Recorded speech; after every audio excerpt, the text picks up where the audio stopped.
first thing I'm going to do is I'm going to separate what could be indicated as a leaf, and because everything's kind of heavy on that side, I'm going to just do something across that edge. And it was just a blue-green, and I wipe that off.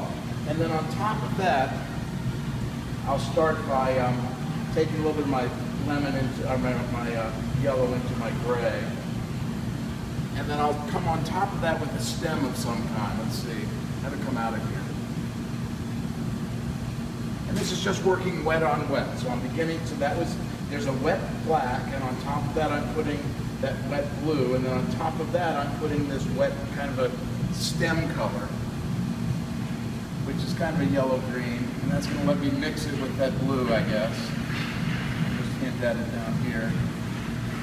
Here's what I'm doing. There's no medium in this paint. It's just a stiff brush, and I'm not homogenizing those colors. I'm just scooping it up, getting close, and I'll get a variety of tone to come across. Pretty color, I'll put a little bit there. Now I'm going to put in a flower on top of that. Before I do that, I'll make a little darker green. So this is my green umber, a little bit of yellow. And I'll use a different tool to do that. So that was a brush. This is going to be a knife, and I'll just give kind of a husk. Have this one come down this, what is that? In the rose, that's called a galax, I think. Jane told us last week, so I'm going to put that here. Then I'm going to take another brush,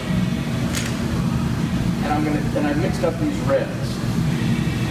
Because I've got all that red on that side, I want to have a little bit of red on this side. So I'll start with the dark.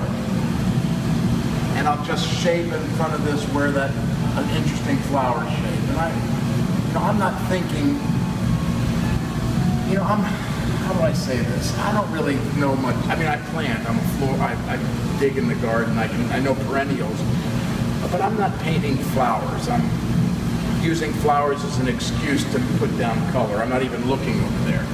And so I've got the dark, and then I sneak up, I'll get a little more red on this case, and I know enough to say that, I want something spiky. So the only thing I know this time of year that's spiky and red will be kind of a chrysanthemum. So I'll just sort of touch some of those things in. So that it's coming out of the center, so that's a dark and then a little bit of a red, and then I'll come back with even a lighter red.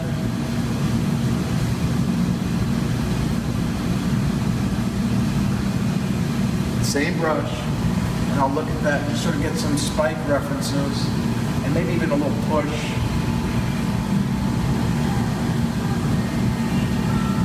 And the idea is to get things in front of and behind each other. So I'm putting this in front of that, so I'll make sure that you see it that way, so I'll come across.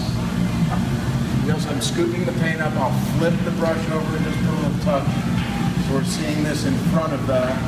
Then to locate our center, I may switch back and use a knife and take some of this dark.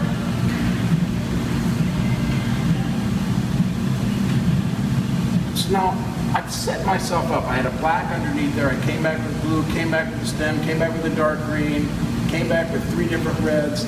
And it's the pattern and the buildup of paint that says, and I'm working wet on wet on wet, but I'm using little touches and little bits of paint. I'm not trying to, you never see me do this other than with that stroke in the blue, and I was doing little pushes up here. And I'll come back and take a look, and this looks a little heavy, so I'll come back on top. The more I can layer things on top of one another, the more interesting and accurate the thing looks. It's really kind of crazy. It's like I can be more accurate by being less accurate.